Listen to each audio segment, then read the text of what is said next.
هستخدم خيط هيمالايا افريداي بيبي لوتس. الجزء بتاع الرب هستخدم ابرة رقم 2، و الباقي البريه هستخدم فيه ابرة رقم 3. طبعا الخيط 100 جرام 250 متر. بيقولك لو هتستخدمي ابرة كروشيه هتكون 3.5، لو هتستخدمي ابرة تريكو هتكون 4، ولكن انا بفضل ان انا يكون الابرة اصغر شوية درجة. خلاص.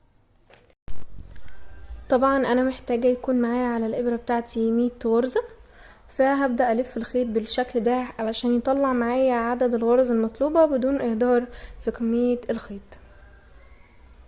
همسك الخيط بتاعي وهتنيه بالشكل ده واعمل عقدة. اعملي العقدة بالطريقة اللي تريحك. الخيط اللي طالع من البكرة هيكون لورا،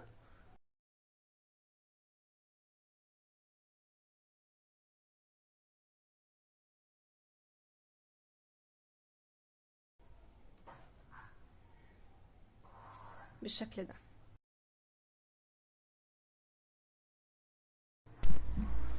دلوقتي هبدأ اني اعمل السطر الاولاني، وان انا احط ال100 غرزة بتاعتي على الابرة.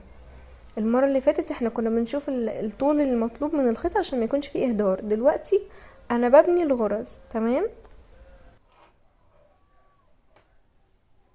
بعد ما حطيت الغرز بتاعتي على الابرة هقسم الغرز بتاعتي نصين،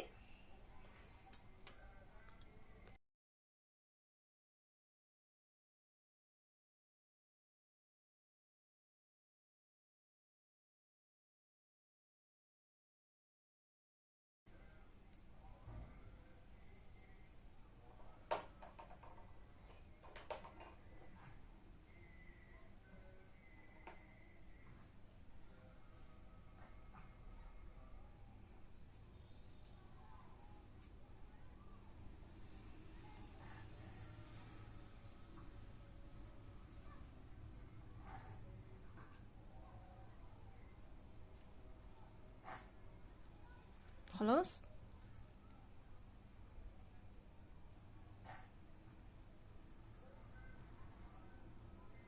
دي الحلقات بتاعه البداية بتاعتي، وده الظهر بتاعها،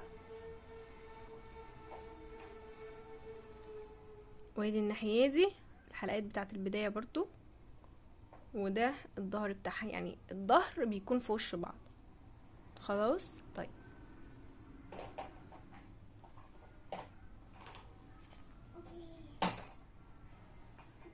الابرة بتاعتي الخيط بتاعي هحطه فوق الابرة بالشكل ده، لان انا هبدأ بغرزة عدل. الجزء بتاع الرب هيكون غرزة عدلة غرزة مقلوبة لنهاية السطر. هسحب كده الابرة بتاعتي اللي ورا، وهعدي كأني بشتغل غرزة عدلة عادية خالص.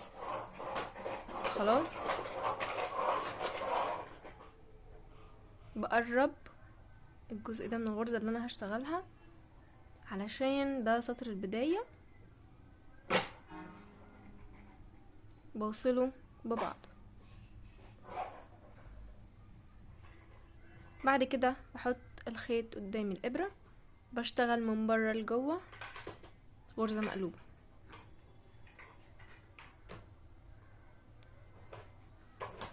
بعد كده خيطي ورا الابرة بشتغل غرزة عدلة كده من الشمال، بعدي في اللوب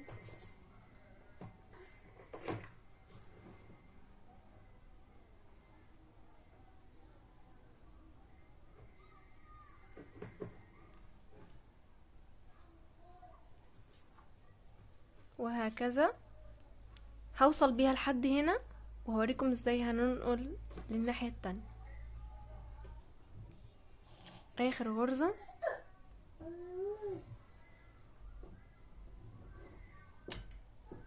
كده انا عملت نص السطر بتاعي، نهاية السطر بغرزة عدلة. هلف الشغل بتاعي بالشكل ده، وهرجع الابرة دي ورا السلك بتاعها كده بالشكل ده،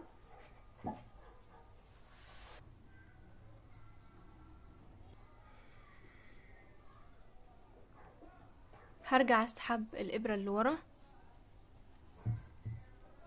طيب انا نهيت بغرزة عدلة، يبقى انا هبدأ بغرزة مقلوبة. هجيب الخيط بتاعي قدامي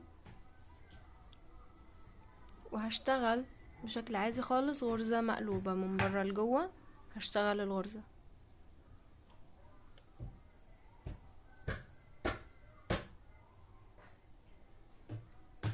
بالشكل ده،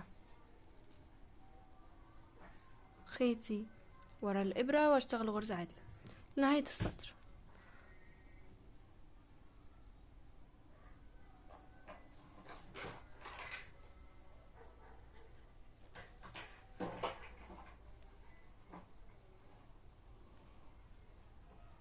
نهاية السطر بتاعي هتكون بغرزة مقلوبة.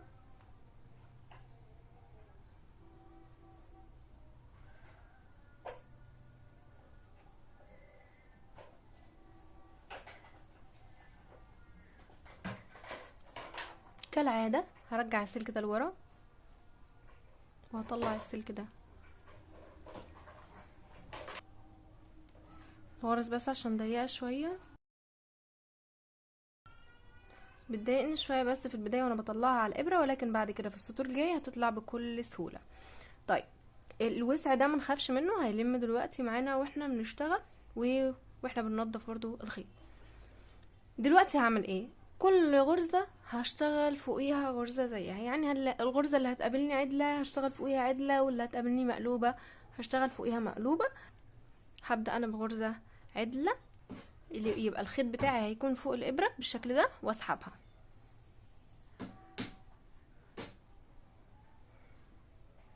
وهبدأ شغل بشكل طبيعي. اول غرزة دايما يا بنات بنشد الخيط شوية جامد واحنا شغالين علشان نقفل الجناب. الغرزة الجاية مقلوبة هشتغل فوقها مقلوبة، وهتكملي لحد ما ترتفعي بالشكل اللي انت عايزاه. وانا هكمل علشان ما اطولش عليكم، وهرجع لكم واحنا بنعمل الجسم بتاع البريه.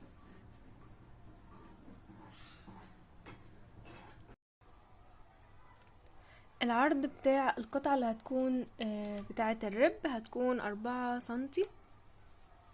ودلوقتي هبدأ اني ازود الغرز. طيب انا معايا 100 غرزة، تمام. الغرزة الزيادة اللي انا هحطها كل 4 غرز هحط غرزة زيادة. هنشوف دلوقتي. هشتغل الشغل بتاعي كله اللي جاي هيكون غرزة عدلة بالشكل ده. 1. طبعا انا غيرت الابرة، الابرة رقم 3. 2 3 4. طيب شايفين الحلقة دي؟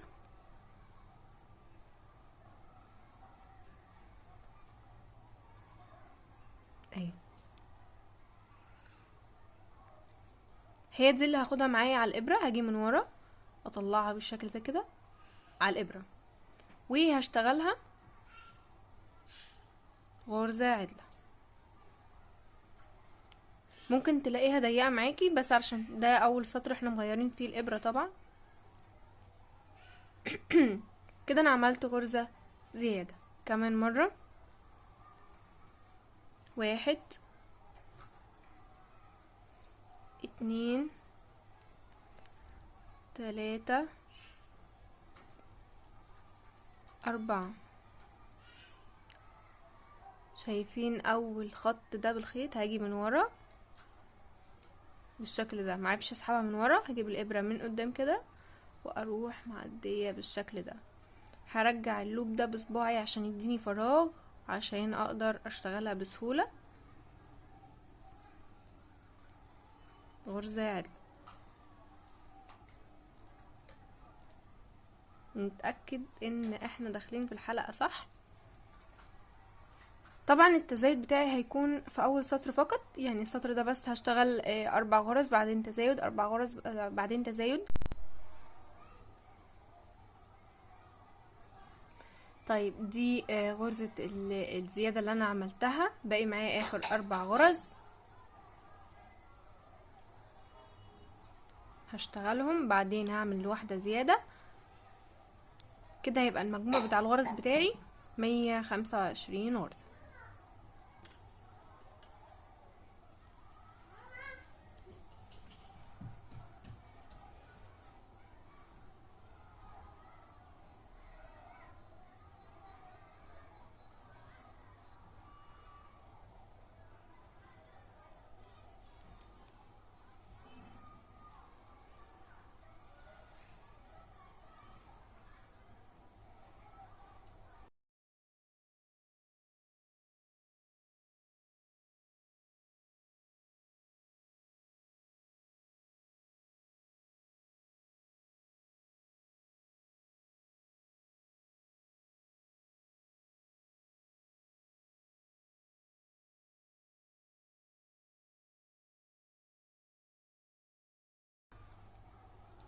افضل اشتغل كده بدون اي تزايد او تناقص لحد ما اوصل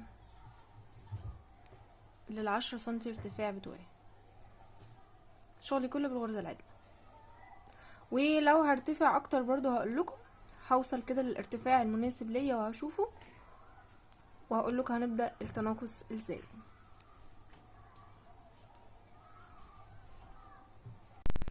طيب يا بنات، كده انا خلصت الارتفاع بتاع ال10 سنتي بتاعي. دلوقتي هبدأ اعمل التناقص. انا معايا 125 غرزة على الخمسة.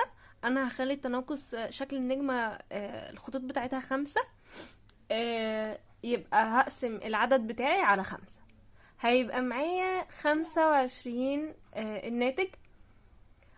يبقى التناقص بتاعي هيكون الغرزة 24 مع 25. يعني انا هشتغل الاول الغرز بتاعتي عادي خالص كده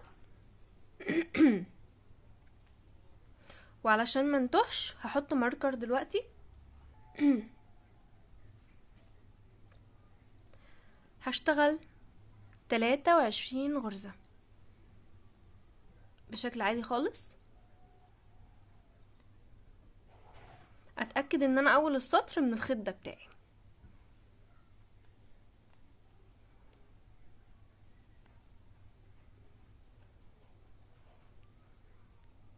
كده انا معايا 23 غرزة.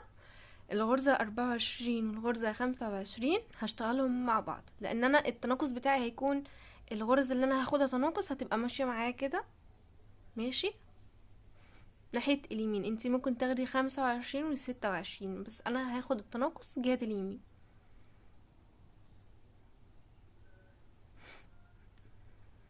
وهبدأ اكرر تاني برضو، هشتغل 23 غرزة.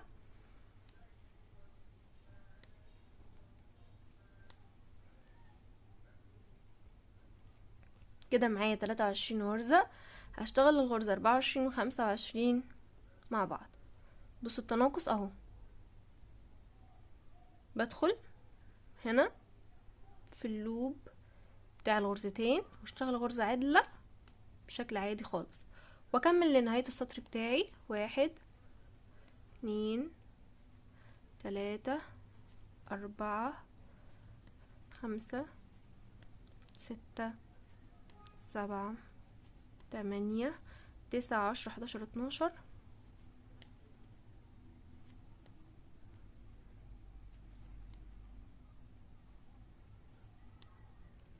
12 وهكمل من السطر التاني وهرجع الابرة دي لورا على غرز اهو. احنا قلنا 12، هنكمل لحد ما نوصل 23 بعدين نعمل التناقص بشكل طبيعي خالص. انا هرجع لكم برضو في السطر الجديد.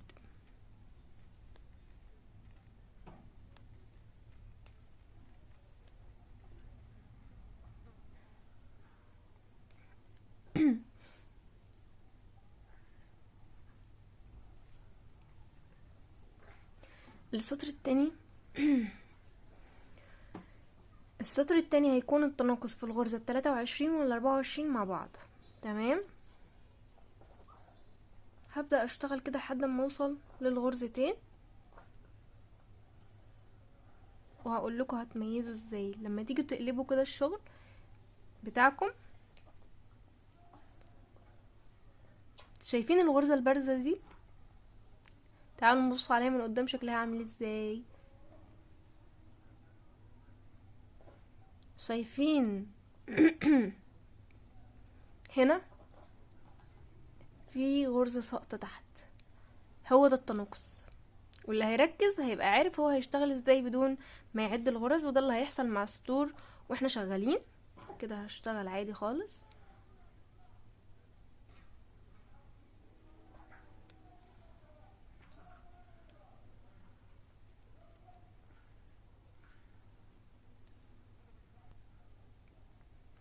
دي الغرزة 23 وال 24 اللي معمول فيها التناقص، هاخدهم مع بعض.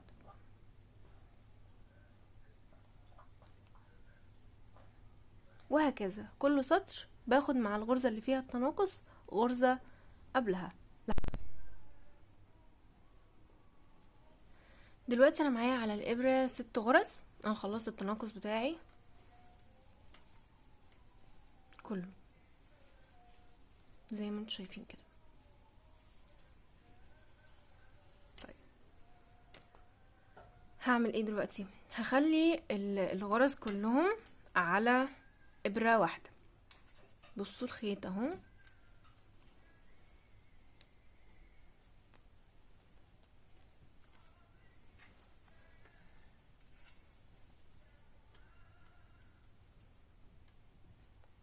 وهشتغل عادي خالص غرز عدلة.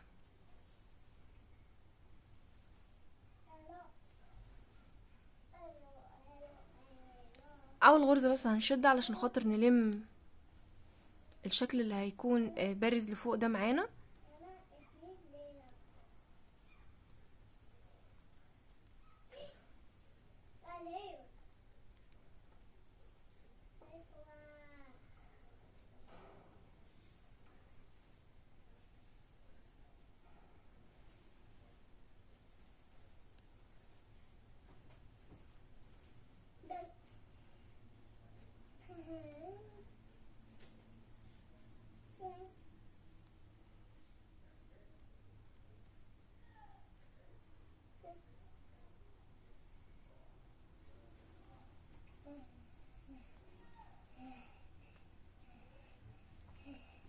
هسيب الابرة دي وهرجع اسحب كده تاني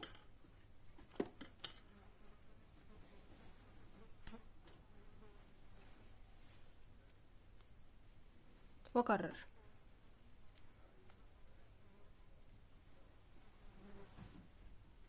هشد بس في اول غرزة وانا شغالة عشان تلم معايا وانا شغالة في السطور.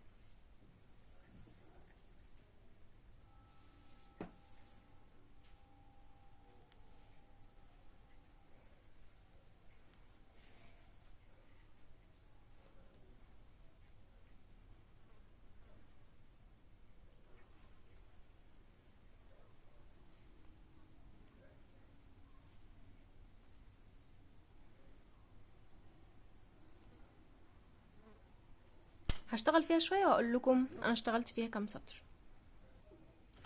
انا كده اشتغلت فيها 5 سطور، وبعدين قصيت الخيط بعد مسافة. هرجع احط الغرز تاني على الابرة دي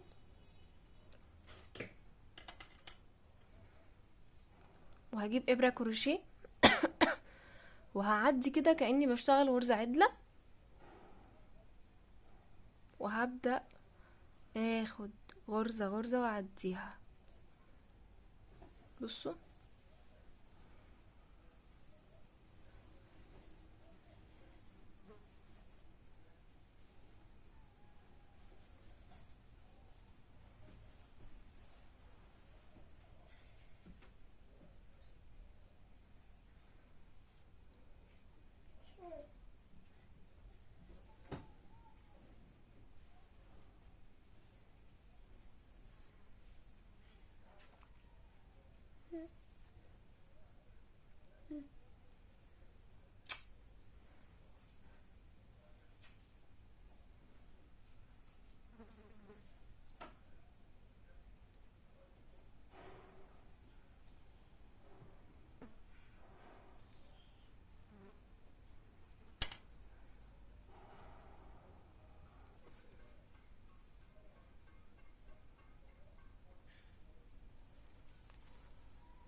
عديتها من تحت وفي نفس الوقت شدتي للخيط ما تكونش قوي علشان دي ما تنزلش لتحت خالص كده. يعني انا خلاص كده الخيط وصل معايا تحت، هثبت كده وهاجي هعمل عقدة.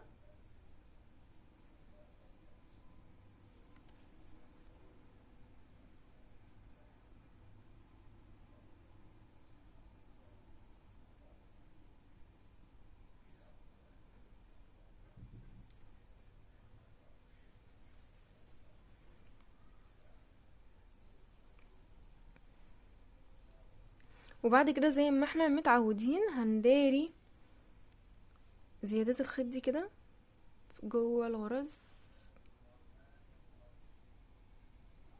بتاعة التناقص، وبعدين بثبت بجزء بسيط من الشمع. يعني ده يتقص وهنحط نقطة شمع نثبت بيها. بصوا شايفين الخيوط الزيادة دي كلها هتتنضف بنفس الطريقة.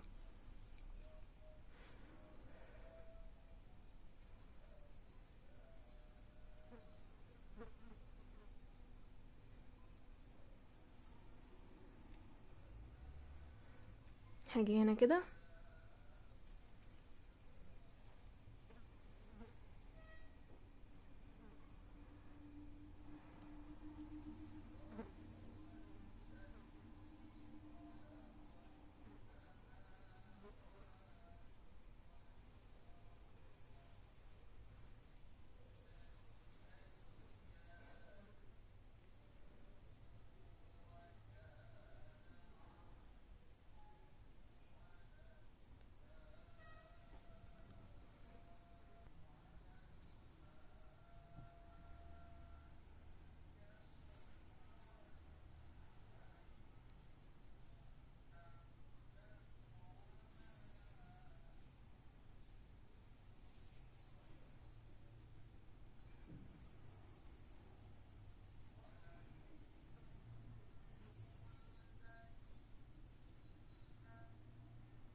برضو هنقص ونثبت بنقطة شمع.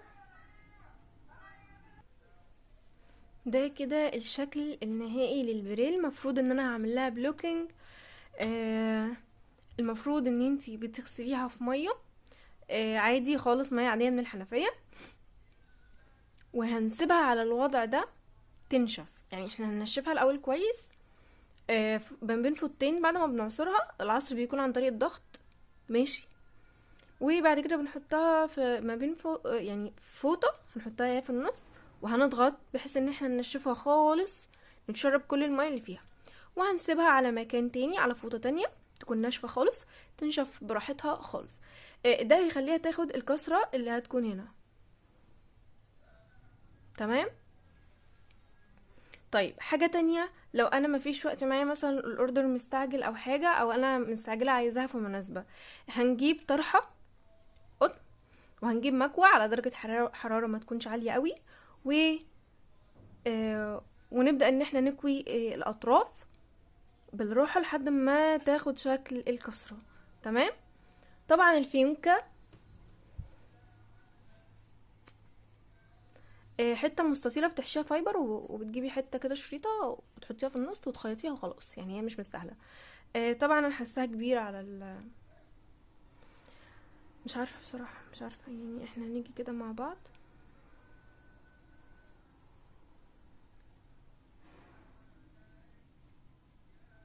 انا حاسه ان هي مش كبيره، بس هي في الكاميرا كبيره، ولكن مع ذلك انا هصغرها برضو شويه.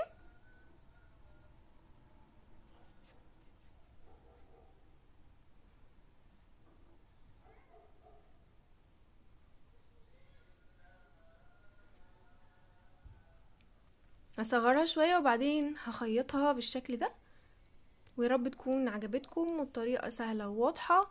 ولو حد طبقها معايا يا ريت يكتب لي في الكومنتس ويبعت لي على انستجرام او فيسبوك الصورة اللي هو عملها علشان اطلعها ان شاء الله في الفيديو الجاي باذن الله بتاع التطبيقات. بصوا شكلها سكر قوي.